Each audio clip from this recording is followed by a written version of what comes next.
Are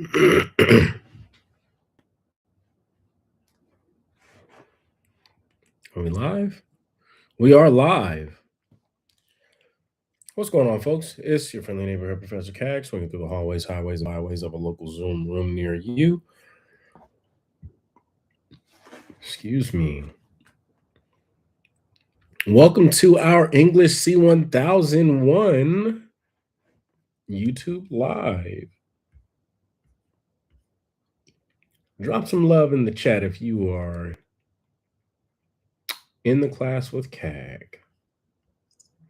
I see we got a few people who have tapped right on in.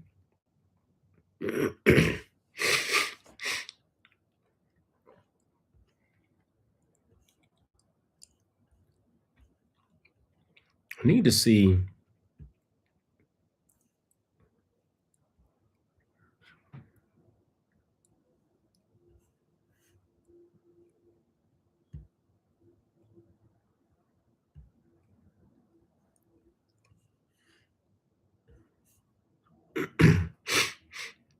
If anybody knows how to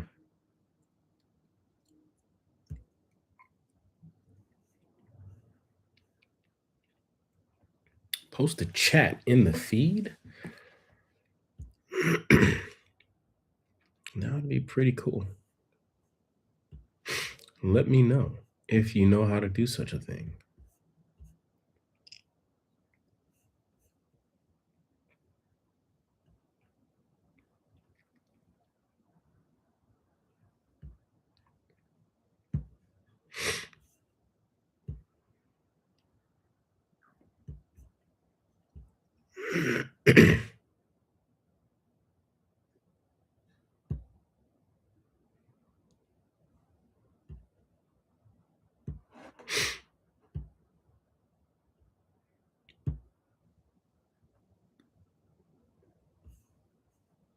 Oh yeah, maybe.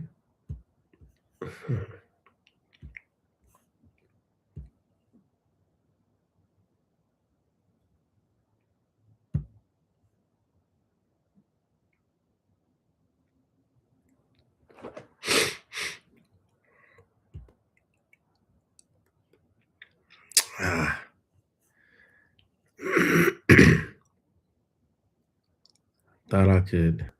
Thought I figured it out, y'all.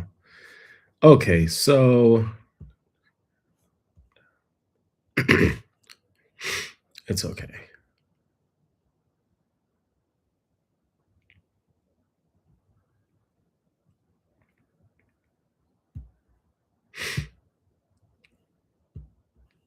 It's okay. All right, folks. Well, welcome to your friendly neighborhood Professor Cag, and another session of In the Class with Cag. Another session of me trying and failing to be technologically savvy in this new digital age. A little bit analog, a little bit digital. Would be the best descriptors for me. Okay, folks. So I do want to welcome you all in and get ready to discuss some of the finer components and the basic components, rather, not the finer, but rather the basic components of film analysis. Those of you who are in the English C1001 class, the advanced reading and writing course, have seen this week's in-class film, which is American History X. And just as I mentioned in my earlier video this week, earlier in the week, I do want to make sure to at least forewarn a lot of you that the film can be somewhat graphic, but it is certainly a film that is dealing with the subject matter of the issues of race, racism, and white supremacy.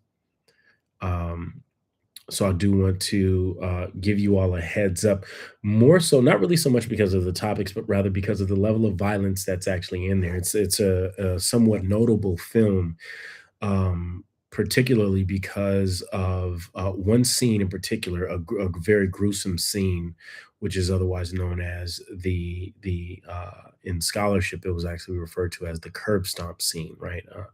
And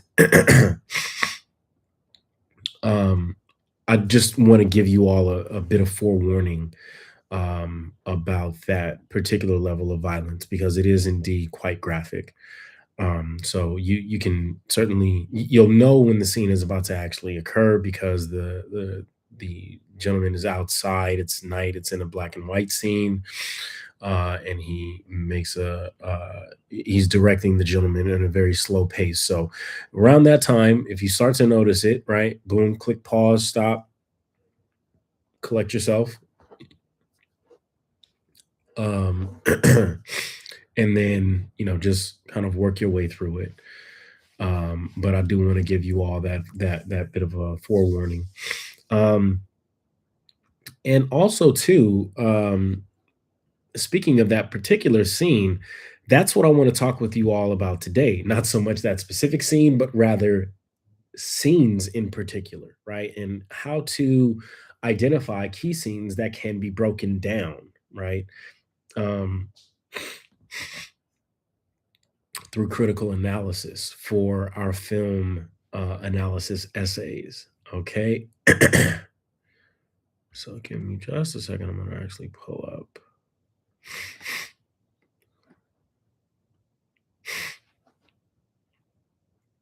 some resources here.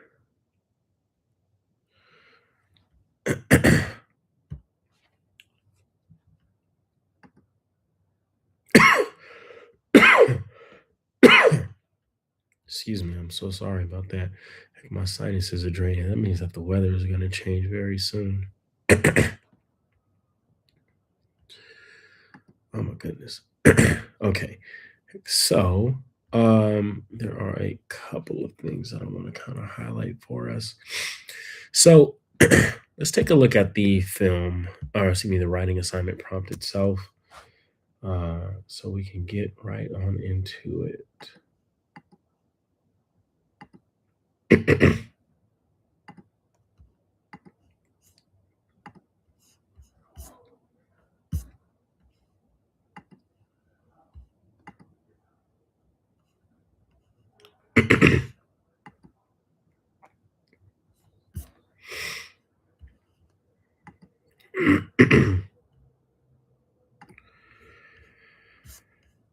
Okay. Let's see.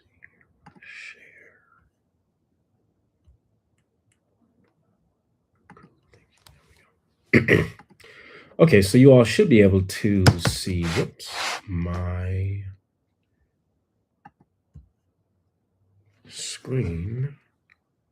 Okay, so let's take a look here at modules. So you can follow along with me if you're watching this recording, or if you're here, you're right here live in the chat. You can certainly follow along with me just in a new window or on a separate screen. So I'm going to go down to the modules for this week. And I want you all to take a look at Module 11. What is an academic argument? Now, this will actually bear some, excuse me, this will actually bear some development, some time rather. Um, I need to replace this link. Let's start off by diving into what you're doing specifically for this particular kind of essay, right? I want to have a more formal conversation about building arguments. Excuse me.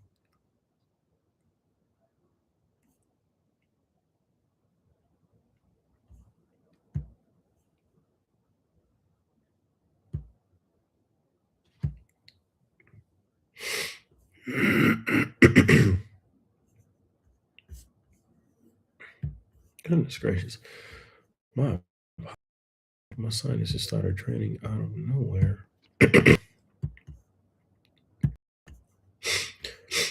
Okay, so let's start. We'll start off here with persuasive arguments, and then we'll take a look at some key vocabulary words and really a very key concept. This concept and notion of color blindness, right? um, the idea, and just a brief kind of summary of the concept of color blindness. Um, color blindness is there are several key and notable scholars who unpack this notion of color blindness. Color blindness is a kind of structuring logic that shapes the way that policymakers see um, how groups of individuals in a society or in a group, in a culture, in a nation, um, it shapes and structures the ways in which they write policy, the ways in which they write who gains access to which resources that individuals need to live, right? If we can think of what's in a modern day and age, right, or rather our postmodern day and age, our current time, right? What are some key elements that individuals need in order to not only live, but to embrace, right, this ethos, the notion, even the mythos of the American dream, right? So part of what's implied in what individuals need, the basic ingredients of achieving the American dream, um, scholars from uh, everyone from Howard Zinn to Edward Bonilla Silva to Tim Wise, all talk about this notion of colorblindness as a way that policy is shaped, particularly how policy shapes access to certain resources that individuals need to live, like housing, like healthcare, uh, like education, and also to like employment. And for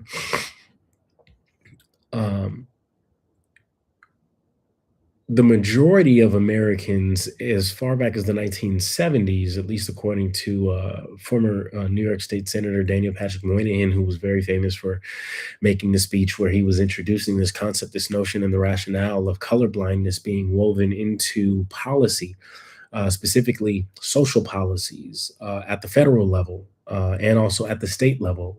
It started off at the state level, um, particularly for the state of New York, right? Daniel Patrick Moynihan advocated for coming off the hills of the civil rights movement of the 1960s, a shift away from race based policies of social uplift and called for a more, what he considered to be, right, universal policies that were that ignored, out of a quote term that he was quite famous for utilizing and weaving into policy, uh, out of a sense of benign neglect, policymakers must ignore race and develop policies that help to affect people based on a wide scale social level, right? Based on class rather than race. Now, part of the issue that one is confronted with within the framework of colorblindness is that it forces individuals, or rather, excuse me, it implies that a thing that has material consequences, real, felt, experienced, and lived consequences, that those things there no longer exist. Here, I can actually put it a better way for anybody in here who likes a good Avengers movie or a good superhero movie. Okay, right? It's the idea, right? The idea of benign neglect is synonymous with, in nerd culture and comic culture specifically, with this concept called a retcon, right? A retroactive continuity, right? If you've seen the film entitled The Matrix, I'm not assuming that you all have. I understand it is an old person's reference. I am an old person. Uh, there was a moment in that film where there was a deja vu in the first Matrix, right? Where they called out a deja vu, right? Deja vu is also similar to a retroactive, right? To retroactively reshaping the continuity or the history, right? Changing the history, right? Turning a blind eye is a step in changing the history, right? Of how events, people, places, and names get remembered. And to this degree and extent, right? The rhetoric of racial transcendence was um, introduced into federal policies of social uplift. And that's what we'll talk a little bit more about today, because it's this larger ideological context or this larger social and political environment out of which Higher Learning, the film directed by John Singleton, and American History X, the film directed by Tony Kaye, are both written. It is out of this era, out of this context, out of this environment, what is happening at the time that these films are kind of bubbling in the thoughts, souls, spirits, and minds of these writers and directors. What's happening at the policy level at the time that they're thinking about these films, at the time that they're witnessing and observing key historical events and moments. What's happening is a plan, a strategy, an idea at work that ignores or pretends like issues of race and racism no longer exist, but rather those are simply, excuse me, the effects of those issues, right, are simply the individual's responsibility, a matter of the individual's responsibility, right? It's something that an individual, right, who just so happens to be black, who just so happens to be poor, who just so happens to also be American, right, who just so happens to be in uh, a historical or a kind of geographical location in which home ownership is not high, right? And access to college opportunities are available, but they're rather narrow, right? It's what's happening at that time is policy is being shaped, created, right? Developed through the lens of willfully ignoring the history and the impact, the present day impact of the legacy of racism. So when policies, for example, like say the 1993 Omnibus Crime Bill are developed, it's developed not using any of the language that specifically targets or says, hey, you know what, black people are going, we're going to target the most criminalized group, and the most criminalized group are black people, right? That's not what that law says, right? And the law does not necessarily have to actually say that, right? We're going to prosecute and criminalize, we're going to prosecute and jail, the, some of the biggest, you know, um, criminalized groups, right? And they're going to be brown folks, right? And one of the largest groups who happen to be incarcerated, right alongside of black folks are brown folks, right? It's not that the policy is calling those people out. It's not saying that in the policy, right? But rather it's saying, excuse me, but rather the way that it is enacted, right, and the effects of the way that it's enacted and the ways in which it's actually directed. It's directed at communities who are poor, at communities in which home ownership is not high, right? At communities that have low access to opportunities and resources that they need in order to live. Things like housing, healthcare, employment, and also too education, right? So these films are being developed, written, and enacted, right, within this larger social and cultural and political environment, right? When it comes to us writing our essays, right, the writing assignment number 4, film analysis, which is going to be coming up, I believe it's going to be due not this Sunday, but the Sunday following, on the 26th. When we get to that essay, one of the things that it's going to ask you to do is to reconstruct the context, right? And part of what you'll have to do is you'll have to actually take a look at some of, excuse me, you'll have to actually begin to research historical events that are popping up that exist around the film itself. So as we're watching, take for example, a film like American History X, right? What we want to pay very close attention to as we're watching and listening carefully to the film, what we want to take notes on and listen for is anytime that a major historical event occurs and it looks like or it sounds like it's part of the backdrop, right, of the film. Okay. I don't want to give anything away just yet, but I do want for you all to pay very close attention to listen to the time frame in which this story of American History X is set. What's the setting of this particular place? Excuse me, of this particular story, right? Because the setting of this particular story will help you to understand when and where it takes place, and thus you can narrow your search, right? Excuse me, you can narrow the scope of your research, right? For example, this film here was actually written and developed at the time of the 1992 LA riots, right? And how do we know that? Well, if we think back to when we observe and watch the film, the moment in which if we think about, excuse me, if we pay very close attention to the profession of Derek's father, right? um, Derek's father was a firefighter, and there was something that actually occurred that led to his death. Now, if you listen to when and where, right, this story here is set, it'll clue you in on the time frame, right?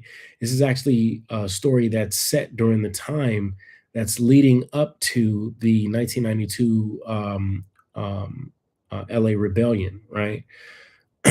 And what's interesting about that time frame is that that was a moment of high point, right? That was a moment of highest tension, highest racial tension, right? In a post civil rights um, landscape, in an area which has historically, in an area in which Black and Brown folks have historically been made vulnerable to police violence, police brutality, um, a history of vicious redlining, and also to gerrymandering, political gerrymandering, right? All of which are legal, structural maneuvers or moves that have been made to disenfranchise and to depower Black and brown folks who also occupy the bottom rung of the socioeconomic totem pole, just quite simply meaning, right, or rather another way of me saying that, a much more accurate way of me saying that, right, are folks are made unhoused, right, and folks are made unemployed. And those folks, when we're looking at the aggregate ethnic slash racial makeup, right, and the aggregate uh, uh, income makeup, right, income earning, history of college, so on and so forth, right, it is those folks who have not had bachelor's degrees, folks who have not have access to bachelor's degrees, folks who have not have access, right, to careers, but rather folks who had access to jobs, right, temporary as they are. It is indeed folks who have um, also too been historically made to be economically a part of the working class or working poor because of their lack of access to jobs, right? Uh, individuals are made into those designations, they don't always choose them, right? And one of the questions that may actually pop up, right? And I want to actually kind of close this loop before we transition on into our PowerPoint, right? Is that there's certainly if there's a question that's kind of popping up in your head about like, well, how in the heck are people made into, being a part of the working class, right, or the working poor, right, and low income, right? How are people made into right being X, Y, or Z, right? They're made. When I say that they're made, what I'm specifically referring to is in terms of how policy is written, right? When we focus on how certain policies have been constructed, we can see precisely who it is that they're including to gain access to the resource that an individual may need to live. And we can also, through critical analysis, identify who's the most disproportionately affected by this policy in ways that benefit and also in ways that limit or in ways that harm groups of people, right? By taking a look at uh, policies and the effects that policies actually have on groups of individuals through aggregated and disaggregated data, we can better see, right, how those policies begin to affect certain groups more disproportionately than others. Okay. Um, but the quickest way to actually lose the quickest way to actually not recognize something as being as having disproportionate impact, the quickest way to not notice that, right, is to just blatantly pretend like it does not exist.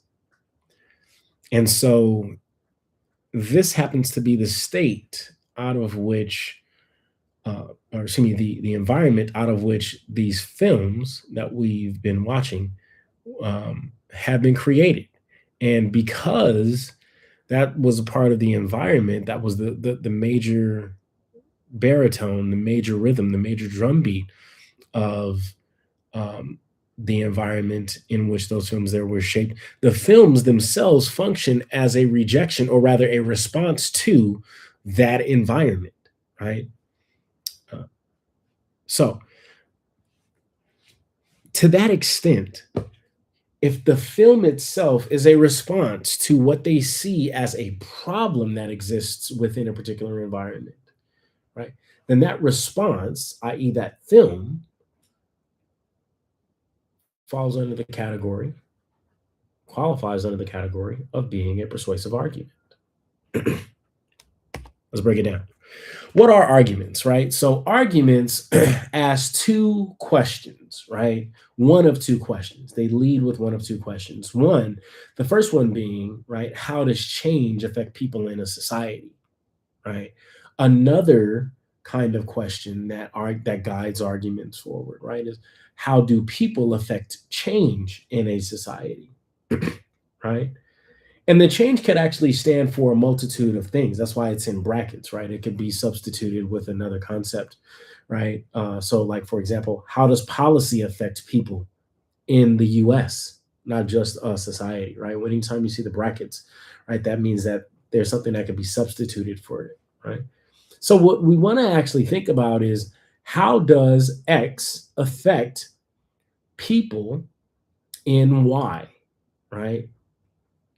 Or how do X affect Y in a given context, right? Or a given society. Arguments can be more clearly defined. So if that's the central question that we're going to actually start out with, right? How does change affect people in a society, right? Then what we're asking about is essentially, in a rhetorical situation, right? And that is to say, right, in a situation where a speaker is addressing an audience and providing a message, seeking to persuade them of a particular kind of message, right? In any given situation where that occurs, What we're asking about is, how does this message, excuse me, affect change in a society? In a society, okay, right? In its broadest context, that's precisely what argument does, right? In a more specifically defined way, right? Argument refers to a way of communicating, right? If it's a way of communicating, then what that means is that there could be a multitude of mediums through which an argument is actually delivered, right? It refers to any given kind of way, right? A way of communicating to others to change their minds and their actions, right? Minds and actions are quite important when it comes to this notion of an argument, right? You see, your goal as an individual who's a student, who's a writer, your goal is to change the hearts and minds of your readers, right? In fact, a lot of you have received feedback on your writing assignment number threes, which is it's supposed to be the visual argument. And across a couple of my classes, I saw several students who didn't even provide a visual, right? And I'm sure that it was just quite simply a matter of like some technical difficulty. So if you find that that's yourself, make sure that you contact me or reach out to me and let me know, hey, Cag, I was having a technical difficulty, but here's my visual, right? I want to set up a meeting with you so we can actually go over my visual. But the idea of an argument is really focused on changing the hearts and minds, which is what the goal was of writing assignment number three. It was for you to use texts and images as a way to illustrate your main points and to persuade, right?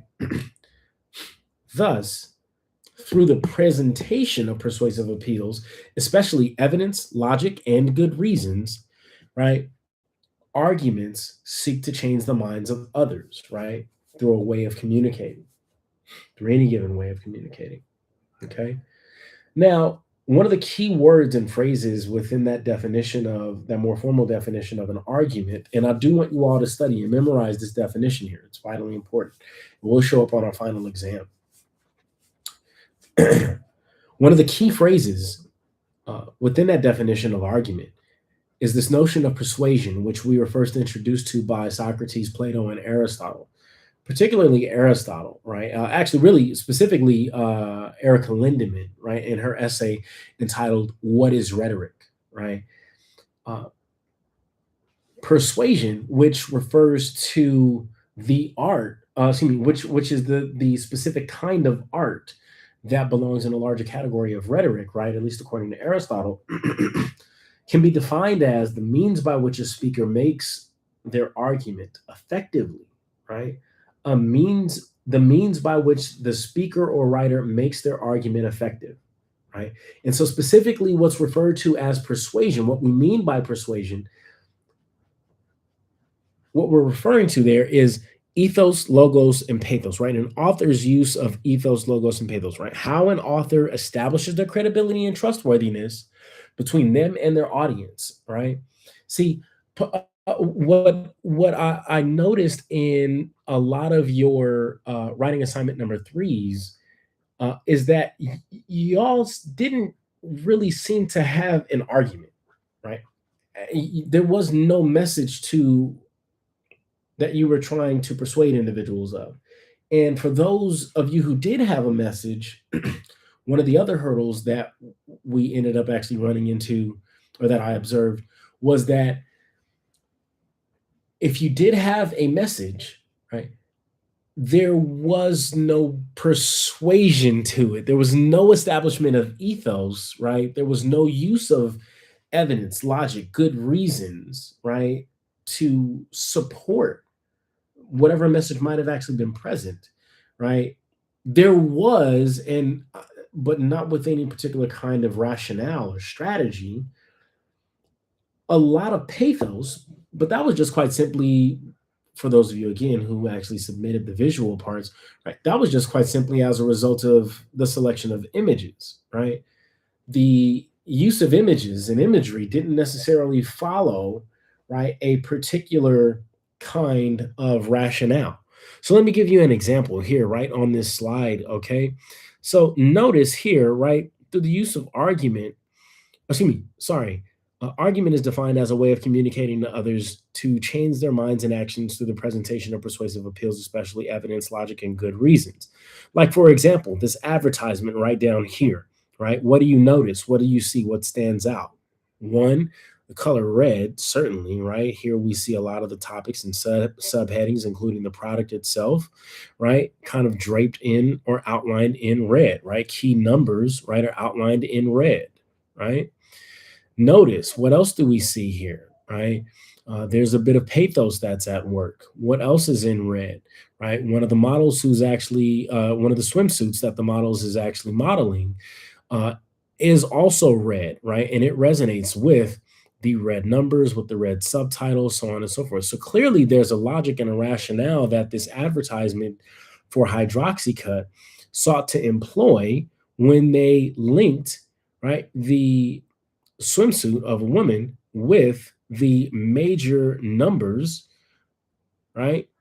Without even knowing exactly what these numbers are and these before and after images, right? What we see is through the careful combination of the use of those images and that text, we see a kind of persuasion that's just happening through images alone and through text, right? Through the careful combination of images and texts, right? This is what an argument This is an example of a kind of argument, right? An argument that's made through print advertisements, right? I'll give you another example. So notice how the image exemplifies or illustrates what the text, what the caption is saying, right? Take a look over here, right? Here, I'm defining persuasion as the means by which a speaker or a writer makes their argument effectively. Specifically, right?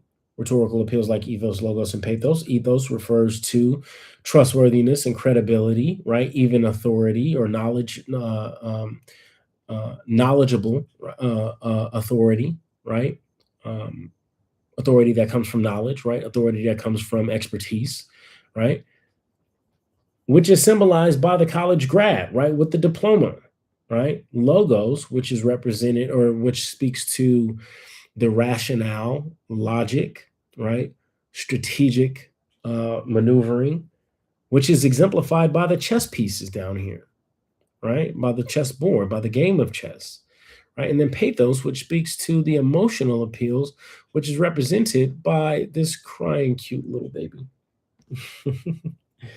Okay, right? So I want you all to know that when it comes to your visual arguments, and more importantly, when it comes to making your argument and crafting persuasion in your argument, right?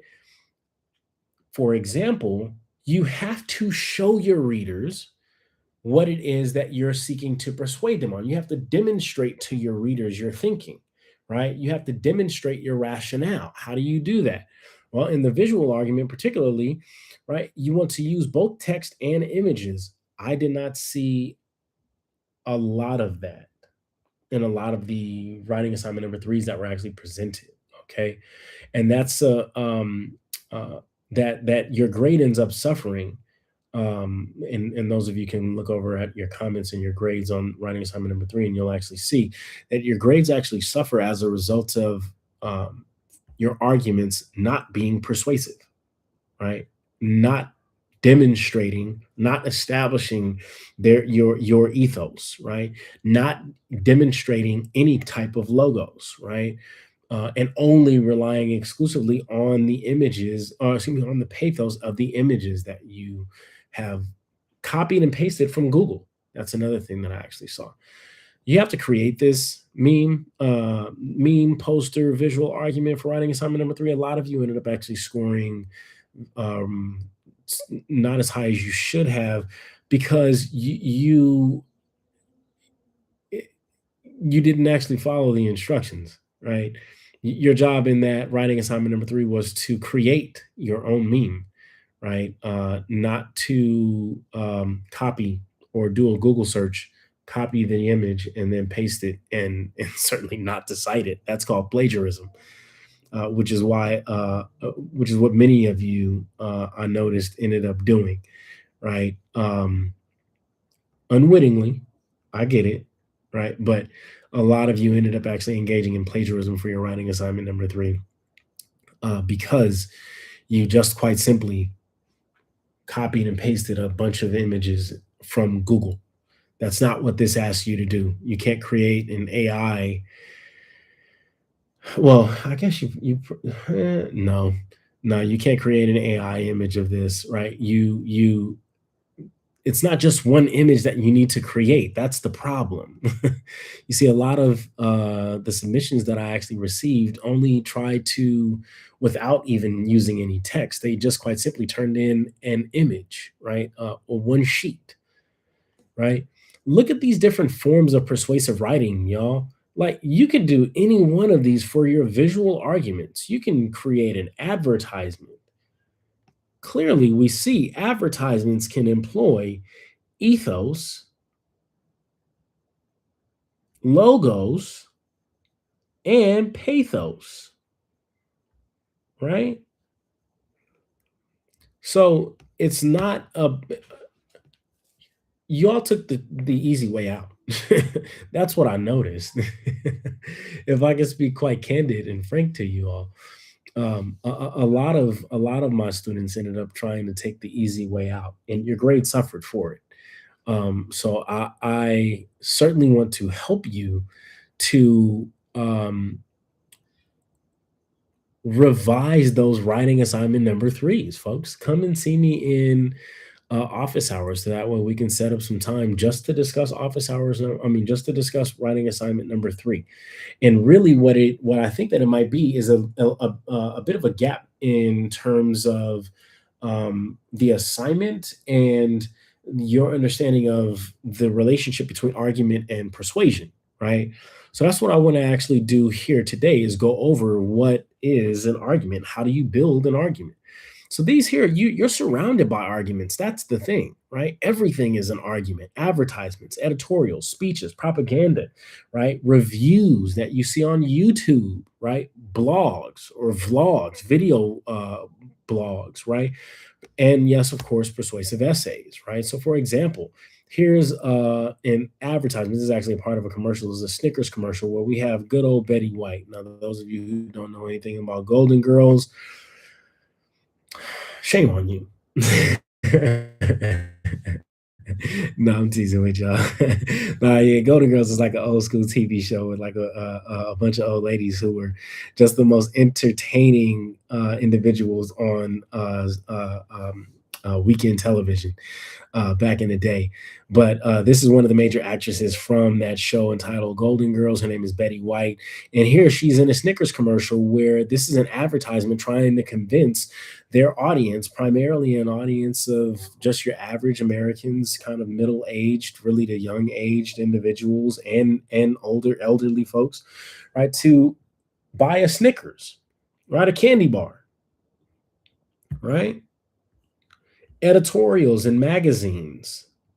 These are where current issues end up appearing in newspapers and magazines and television, radio, YouTube, right? To some degree or another, there are also folks who are coming up with vlogs, editorial content rather, on Instagram, oh, sorry, excuse me, I said it on Instagram. I was thinking of TikTok. That was the other one I was thinking. But TikTok, they don't actually have editorial standards on there. Right.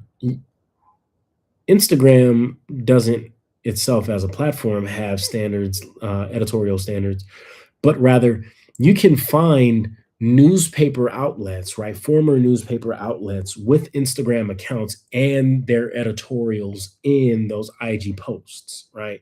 That's more so what I'm looking, right? Like Time Magazine, right? Time has an IG where they propose, excuse me, where they post editorials, right?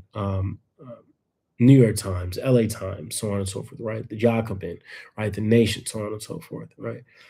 Persuasive writing comes in a variety of different forms, right? Excuse me, sorry. Persuasive speeches come in a variety of different genres and forms, right? Everything from the political speech to the boardroom address to rap music and R&B, right? Persuasive speech seeks to convince an audience to take action, right? Throw your hands in the air and wave them like you just don't care, right? Like, everybody fall in love with me, right? Come on this journey with me, right? While I take you on this journey of love, right? And you're singing, right?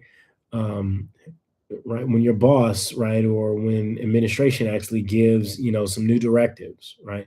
It's a call to action, right? When Martin Luther King was going back to Washington, right, right back on his second march to Washington, he was going to call for the federal government to implement a some economic shifts and economic changes, right, that actually favored the poor and working class, right? So persuasive speech takes on a variety of different forms. What about propaganda, right? Propaganda, you see propaganda now all over the internet, especially throughout social media. That is what you will actually find on TikTok and YouTube and Twitter and Instagram more easily than anything, right?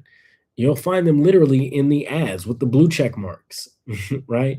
But these are oftentimes about political issues that usually include emotionally charged appeals, right? As we can see here, right? Here we have, right, from the old school 2008 Obama presidential campaign, right? Shrouded in the silhouette of blue, right, with the skyline in the background, right, signs of supporters, right, in the midline, and Obama looking up with a shot that's angled up, looking also up at Obama. Everything about this picture here points ahead, right? Look at the angle from his shoulders to his neckline to his head, right, the top part of his head, right, on both sides. It's pointing up, almost like in an arrow-like fashion. His nose, his mouth, right, the collar, right, on his shirt, right, the tie, the angle of his tie, all of these elements here point up, right? They all kind of come to a head, right, all to the top of his head, and almost like an arrow-like fashion. And what does it point to? A change we can believe in, right? Even this angle that we're looking at Obama, that the audience is looking at Obama from, it's angled up, right? Meaning that we are put in a position, right, that the audience is put in a position where they're looking up, right? What does it mean to look up, right? Uh, right alongside of the careful color hue and palette of blue, right? What it means to look up also implies the feeling of hope, right? So propaganda certainly communicates effective persuasive writing, right? Effective persuasive messaging, particularly through the use of pathos and ethos and logos, right? Okay. Reviews, blogs, persuasive essays, they all function um, in a similar kind of fashion insofar as these are messages, or rather, these are different ways of communicating to your audience how they, well, these are ways of communicating to your audience um, a way of changing the way that your audience thinks and acts, right? Persuasive essays, unlike the others, use logical reasons, ethical and emotional appeals um, to convince their readers to join the writer in a particular point of view, right?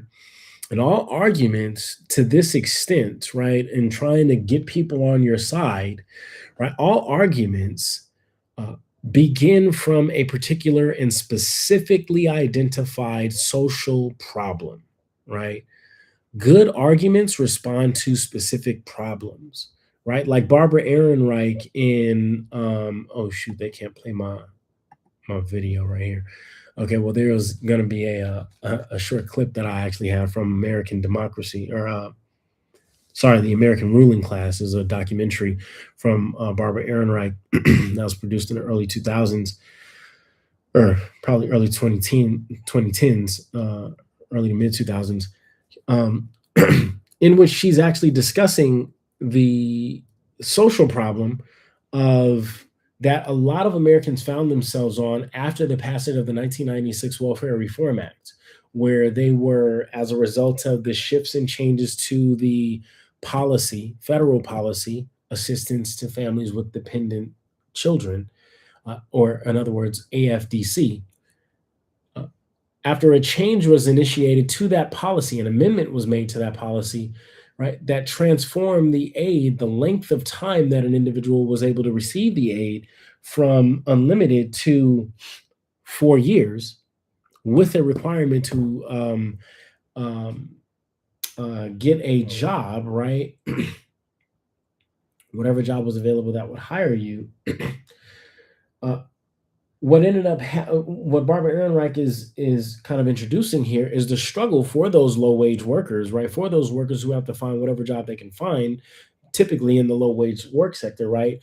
Work like being housemaids, right, or rather maids, customer service workers, right, waitresses, so on and so forth, right? Working at Walmart, working at Target, Kmart, right, so on and so forth. Those jobs where individuals who were able to actually really kind of get a gig, not really sustain a career, right? The problem for Barbara Ehrenreich that she's identifying here is that low wage workers cannot survive on minimum wage salaries, right? And so, to this extent, that position that Barbara Ehrenreich takes, that low wage workers cannot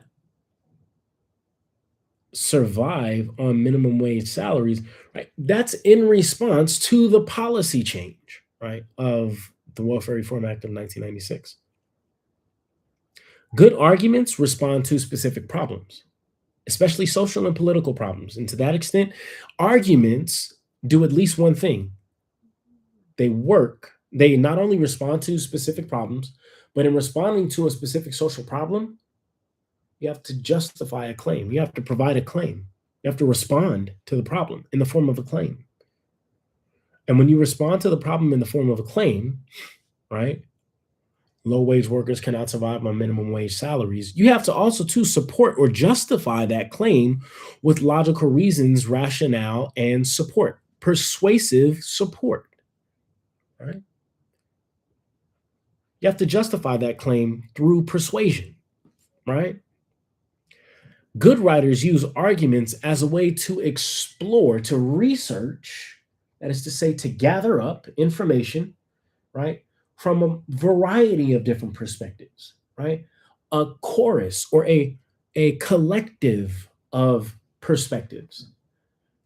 There's a famous phrase, there's a phrase that's famous now, right, that I hear on social media all the time, and it sounds like nails on a chalkboard to me. Two things can be true at the same time. I hear it on a lot of YouTube videos that I watch, a lot of podcasts, where they say two things can be true at the same time. I hear it on a lot of news media too, right? And the reason why it sounds like nails on a chalkboard to me is because if you only see two truths in a particular situation or social problem, that's a problem. There are not only, and you see that phrase, actually, the problem that I have with that phrase is that it implies that there is only two, or that there are a majority of two perspectives on an issue, as opposed to, right, there are a multitude of perspectives on a given issue, right? Things that aren't black and white, but rather that function or occupy the position in between the blacks and whites, right? And I don't mean that in a social sense, right? But rather that there are nuanced, complex positions that can take form and take shape that synthesize both of the major perspectives that are represented by thesis and antithesis, right? And to that extent, an argument is both a way of exploring those nuanced perspectives, as well as, right, the thesis and the antithesis, right? So the big arguments and also to the more nuanced, complex ones that exist in between, right? It's both a way of exploring those various perspectives and a way of both synthesizing, right, or pulling out, right, some of the most persuasive elements of those various positions, right? In order to discover what those various positions are, you have to do research. Okay, right? You have to actually go through and do some very key research. So, kind of pause it right here for a quick second.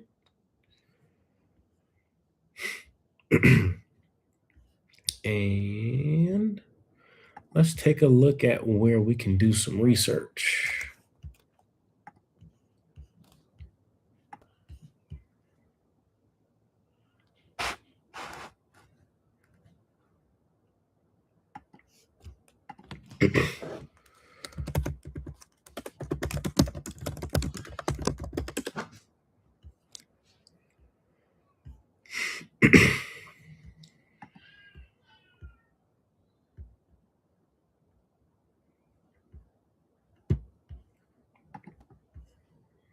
So I just did a simple Google search, right, for the Cerritos College Library.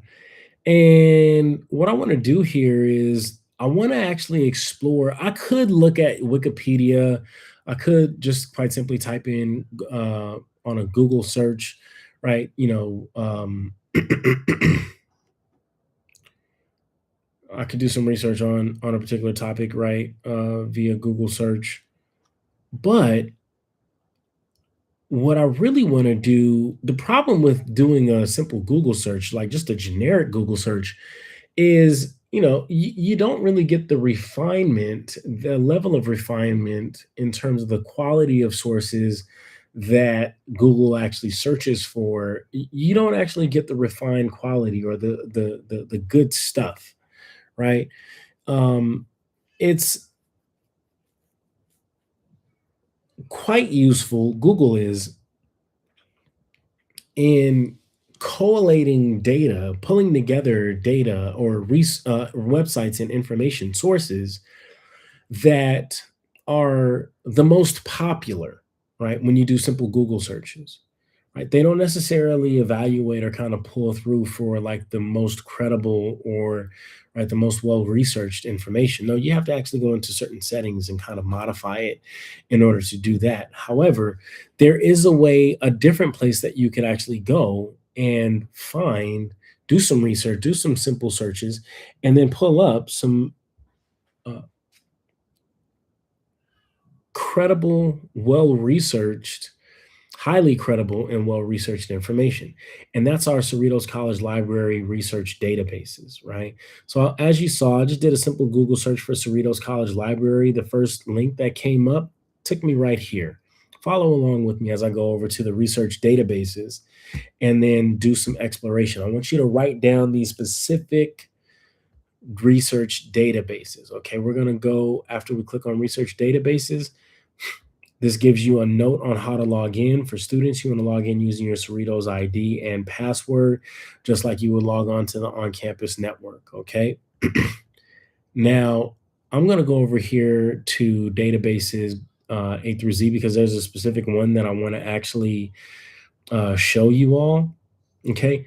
But, right, for the sake of just kind of exploring, if you click on databases by subject, it'll give you just that, a collection of different research or search engines that you could use in order to further explore or to do further research on a specific subject, issue, or social or political issue, right?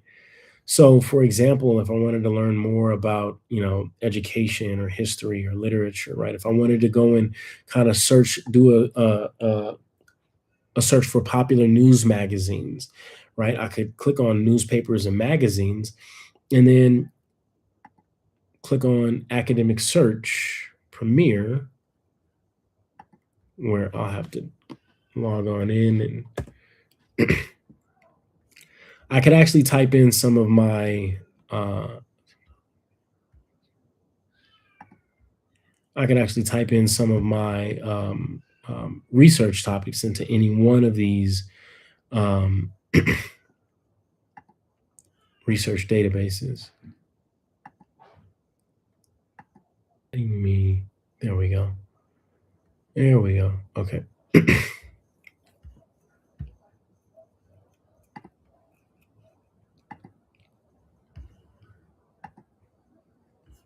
right? So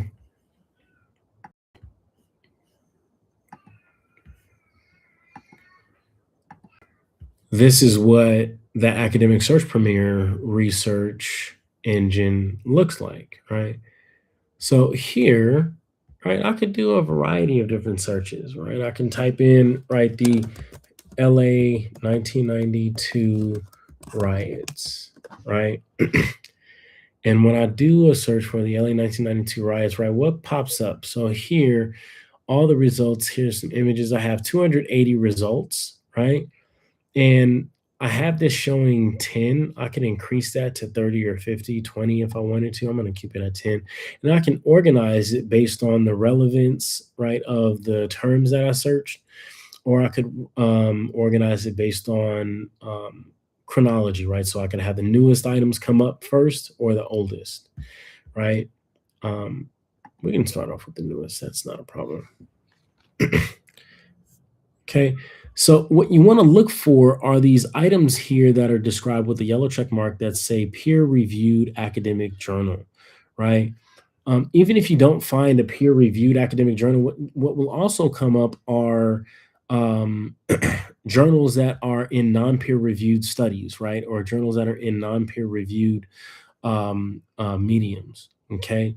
Right? But part of what you want to actually take a look at here are some of these articles to go through and to do some research on. Okay.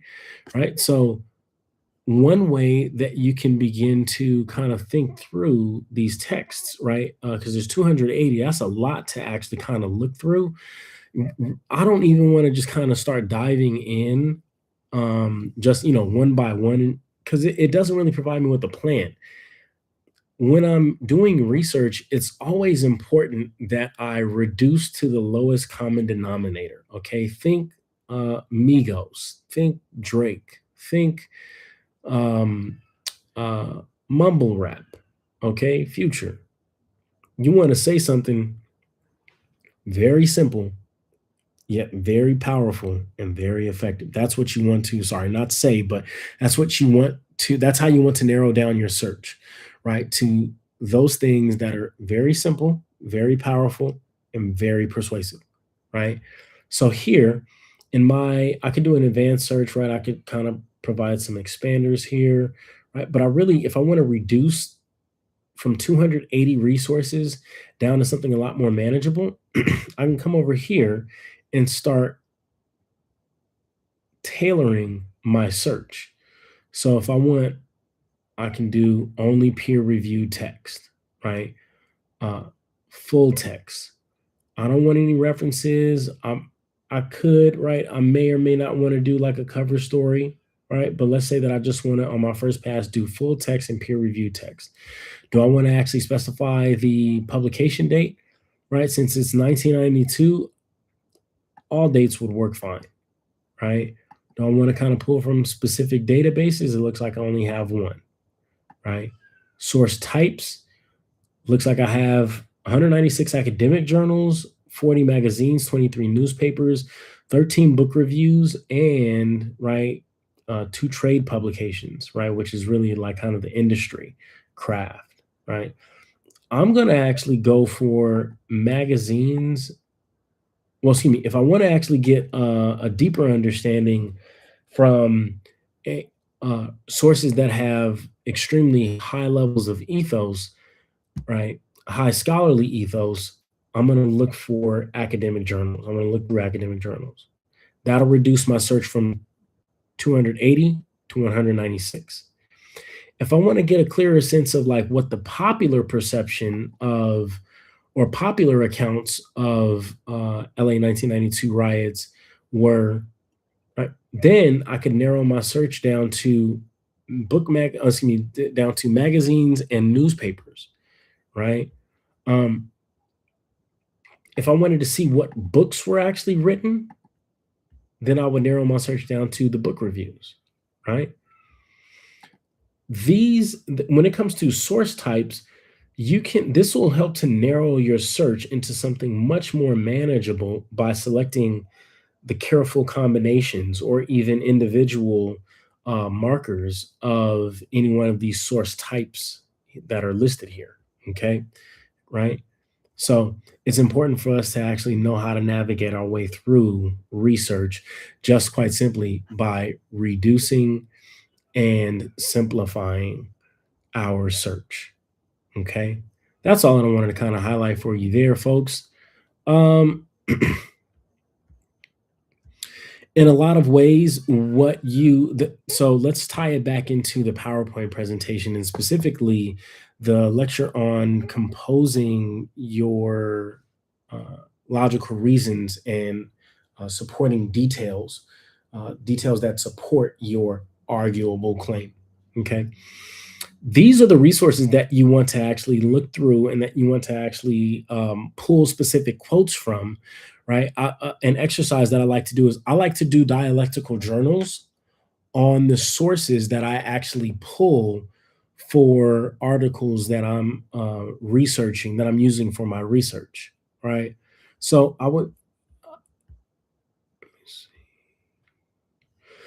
let's go back to the filters, right? I want to go to source types. Let's say I just want to do magazines and newspapers, right? If I want to get a clear sense of, what the public's perception, or rather writers, what the writerly public perception was of the 1992 riots, right? If I want to pull some facts and data about, what the public perception was, then I can actually hit up these periodicals, right? And in these periodicals, these are all articles that were published, right, in specific periodicals, right, in journals like, for example, the ABA Journal, right, from an academic search. Oh, no, that's not that. Oh, yes. So this is actually an article from the ABA Journal by George Hodak. This was actually published um, in April 2010. So this is from the American Bar Association, right? So this here is just quite simply a matter of recounting in the facts. King verdict ignites the LA riots. Okay.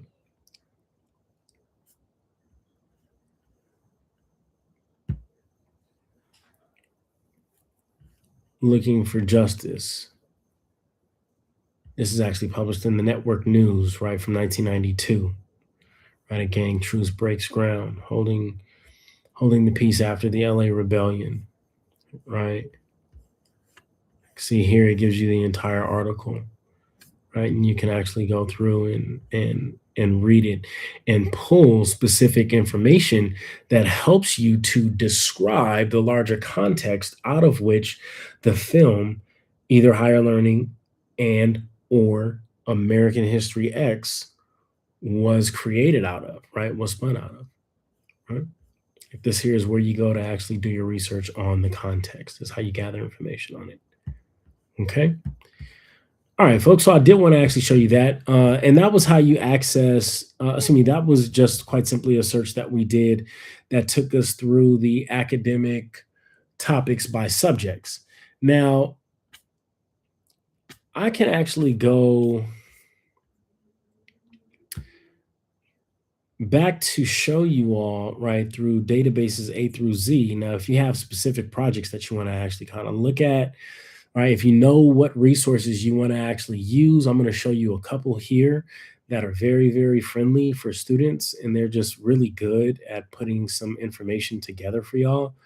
Then you go here to databases A through Z, right, the specific list. So a couple of them that I want to highlight for y'all, right? The 1619 Project is a very, very great resource that's published out of a special edition of the New York Times Magazine, right? In an online database that houses teaching and learning materials on various social, historic, economic, and political events that have shaped the really that has shaped the lines of access for that many Americans rely on to become gainfully employed, have political enfranchisement, have access to healthcare, housing, equal protection under the criminal justice system, and so on and so forth. All right. In other words, this here is a resource that retells the history of these United States, right? And the struggle, or rather, the history of the struggle to gain equal rights and access to protection under the law, right? So this here is a great resource for y'all to actually draw on, right? In order to kind of, um, if you wanted to link, do like a larger project, right, where you're kind of linking the historical practices of racial discrimination to the 1992 riots, right? And it talks about the 1992 riots in here too as well, right? Here's a table of content.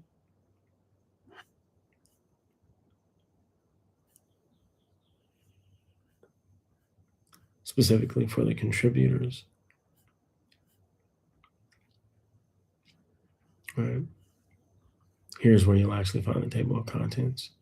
See, they even have a photo essay in here on the wealth gap.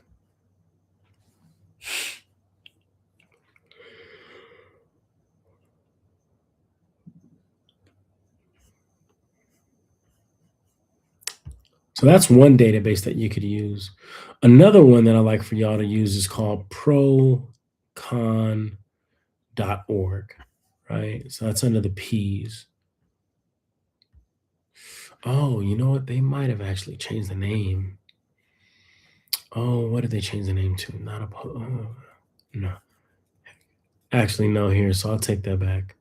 Issues and controversy. That's what I want to actually take you all to. Right. So issues and controversy. That is the other resource, one of the most valuable resources that I can actually point you all to.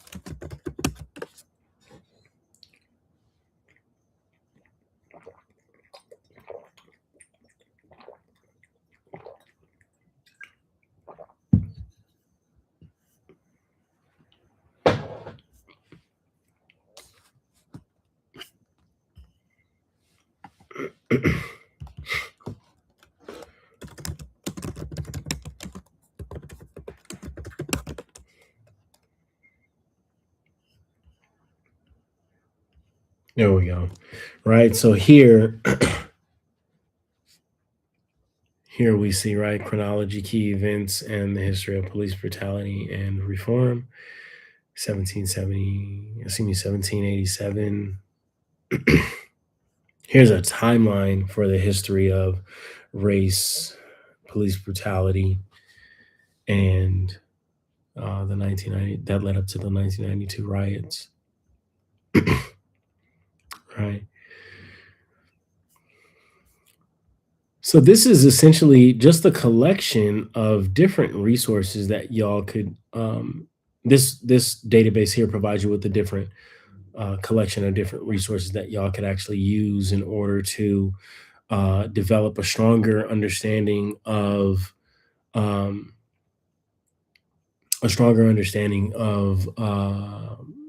the history or the environment in which those films there were actually created, right? And then also too, what looks like right here, as I'm just looking, right, critical race theory, right? The issue question is what I'm more so kind of questioning. The issue is not critical race theory, rather the issue is benign neglect, right? Should states restrict, right? What they're asking here is, should states employ benign neglect, right? Or should states benignly neglect the discussion of race in the classroom? In other words, right, should race even be discussed in the K-12 or in the college classroom? Um, or should it just quite simply be ignored, right? Here, you'll actually find some research that's actually done along with the table of contents, right, where you'll see the introduction um, to the issue itself, um, particularly You'll get to see what supporters have actually argued. You'll also get to see what opponents have actually argued, or rather, what these databases have actually collected from these two sides of the perspective, or rather, of the issue. And then it'll take you directly to the issue or the overview of the issue, right? The history of this issue, right? And then it'll take you through a further deep dive of what the supporters argue, right? And here, right in the where the supporters, where you have to kind of, what I want you all to begin to develop as you gain more comfortability, more familiarity with researching, right? With academic researching, what I want you all to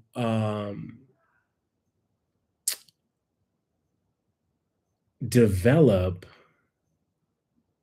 is the ability to some identify and to summarize the logical reasons that inform your perspective, right? Or that inform your position. So you need, I want you to develop the habit, to get into the habit of identifying good reasons, right, that support your position. So, like, let's say, for example, let's say that I argue that states should that states should employ benign neglect when it comes to discussions of race in the K-12 classroom. Right. So as I'm reading through this, I want to actually look for what are some good reasons, right? Some phrases that show indicated meaning, right? Usually those phrases are often marked by the use of a because clause. So anywhere where they might use because, I want to zero in and dial in and pay close attention to. So let's kind of skim, right? Supporters of restricting discretion of race argue that the curriculum place a mistaken and damaging emphasis on skin color, so racial division. Okay, right? So this here is what they argue, but what's the reasoning, right? So here, instead of helping young people discover, um, instead of helping young people, well, this here is this is from Donald Trump.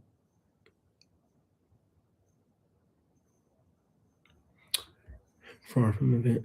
So there's no rationale that's actually provided in these quotes from Donald Trump here, which makes them very poorly reasoned. Right? What we're looking for, and again, this is what I want you all to develop, or excuse me, to get into the habit of looking for, right? Are the reasons that inform a position.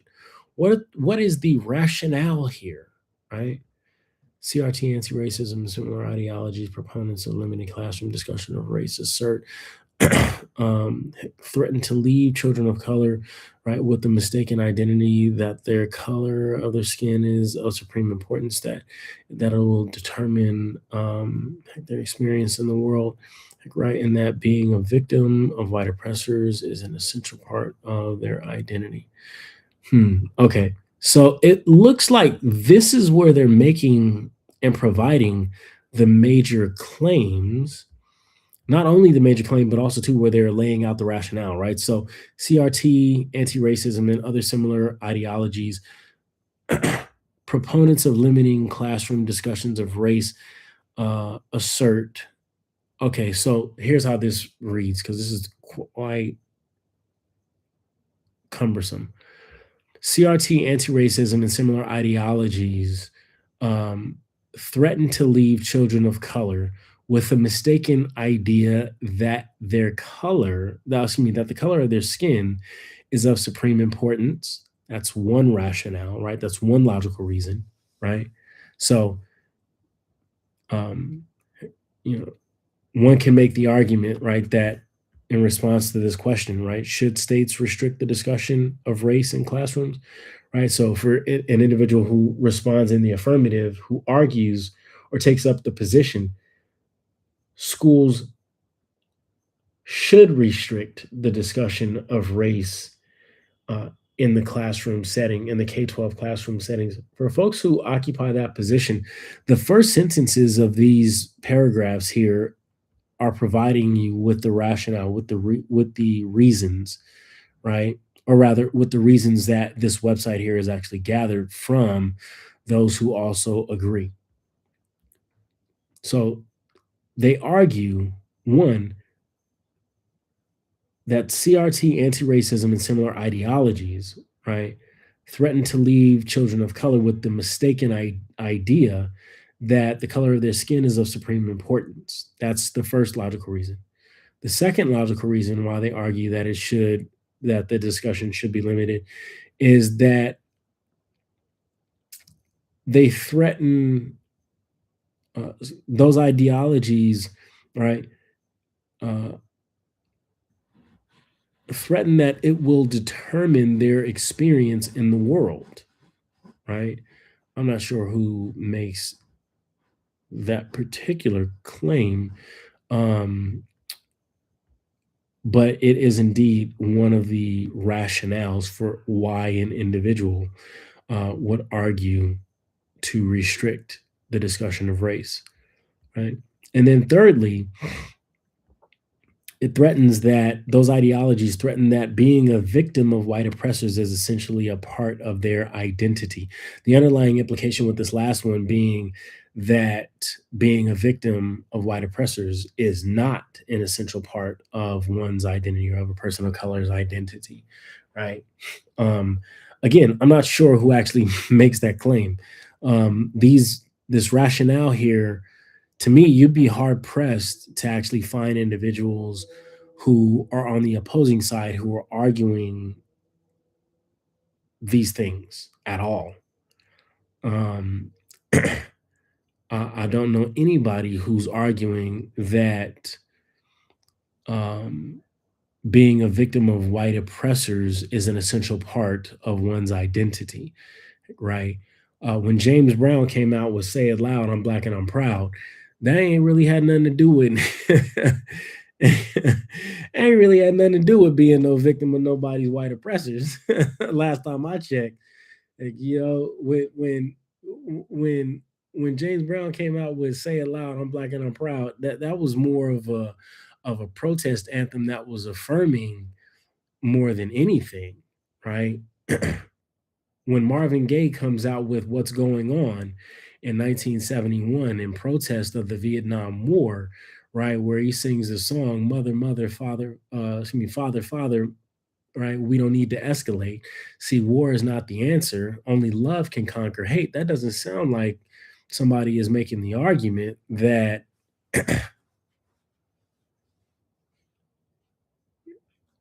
being a victim of white oppression is a core part of their identity. There's a this is what we would call a logical fallacy, right? Just if we wanted to kind of attack this reasoning, right, and kind of analyze it, like break it down into its simpler components, right, at its heart, uh, you'd be hard pressed to actually find an example of someone of noteworthy discussion who argues this point, right? This here is what we would call a logical fallacy, and more importantly, it'd be a straw man argument, meaning that it's an argument that was made up, right? Because it sounds close to, or rather, it reflects an interpretation that that one could uh, adopt, right? But here, I just wanted to kind of highlight for you in these summaries here, right? This is where they're laying out the rationale, claiming that CRT bans prevent teachers from instructing students on basic historical facts. Okay, so this here's the opposition. This must be the opposition. Right. Advocates charge, right, is a willful misunderstanding of why parents and policymakers object to certain materials in the classroom, right? Yeah. Parents oppose their children being segregated on the basis of race in 2021. Right? They oppose finite school budget dollars being spent on diversity consultant. They oppose. So these here are all actions, not rationales, right? This is what they oppose, right? No one opposes teaching the truth, they argue, right? So this is a good one. And it's disingenuous to caricature critics of critical race theory and anti-racism activism as doing so. I wonder why, right? Parents oppose their children being segregated on the basis of race. Again, nobody is making that argument, right? They oppose finite school budget dollars, right, being spent on diversity consultants as opposed to them being spent on business as usual consultants, right? Which, ironically, right, uh, ethnic and racial segregation across schools in Los Angeles Unified School District over the past 20 years have not grown more diverse. They've actually grown more segregated, right? So that's what, prior to school budget dollars being spent on diversity consultants, it was being spent on programs that sought to drive a bigger gap, right? A further wedge, and to make schools less diverse, to make them more segregated, right? The opposite of diversity in this case, right, is segregation.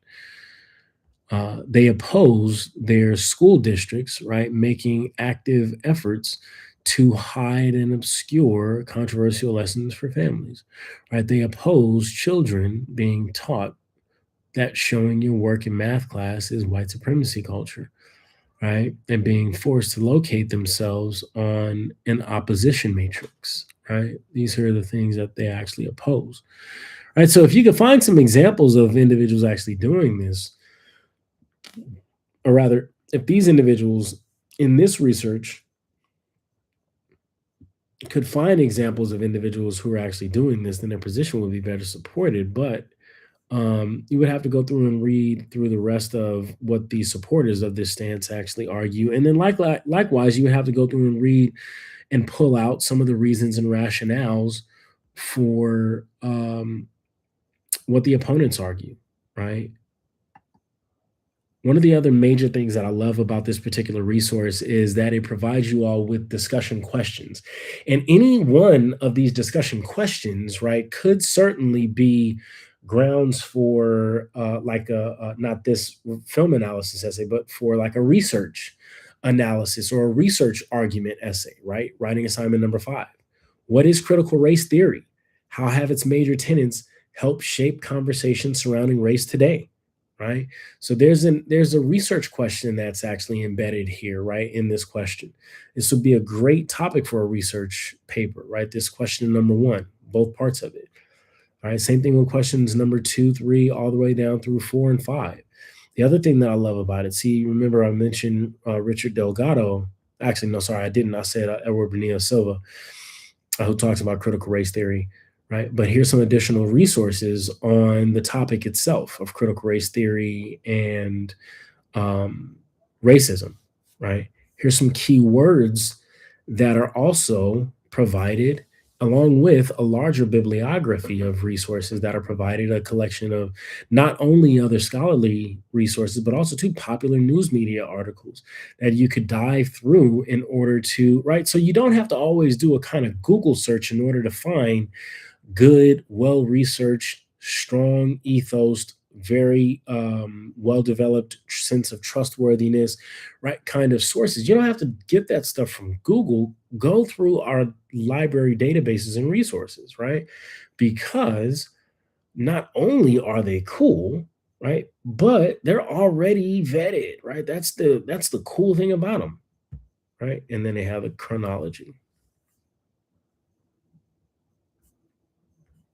Okay. So I just wanted to show y'all this as a way to build your arguments, key first steps on how to build your arguments that would help to sharpen up your research and discovery um, tool. Uh-oh, wait a minute. Y'all were looking at this the whole time. Huh. Dang.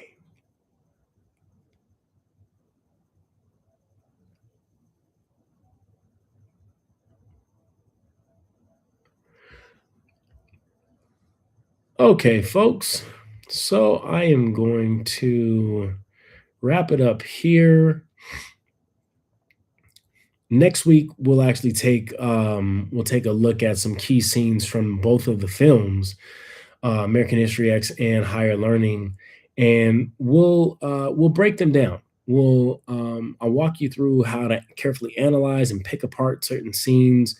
But this week's YouTube lecture, I'm going to actually end up wrapping it on up because it will help us to, excuse me, here now we'll just quite simply focus in on or leave it at um, our discussion on arguments and research databases. Okay, so now we've all discussed how to conduct a little bit of research, right, using our Cerritos College resources, our Cerritos College library resources, and we've also learned the basic building blocks um, um, of a persuasive argument, right? Next week, we'll actually discuss, like I mentioned, some key scenes, how to break down the key scenes from the text. What I want for you all to do is to read through week 11, course module 11, and to take notes on it because it's vitally important in in the areas to come that we're going to be writing in.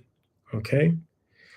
Thank you all, folks. Appreciate your time. Thank you for tapping on in with me. If you have any questions, please don't hesitate to schedule a office hour. The sooner the better, folks. I'll see y'all later. Take care of each other and yourselves.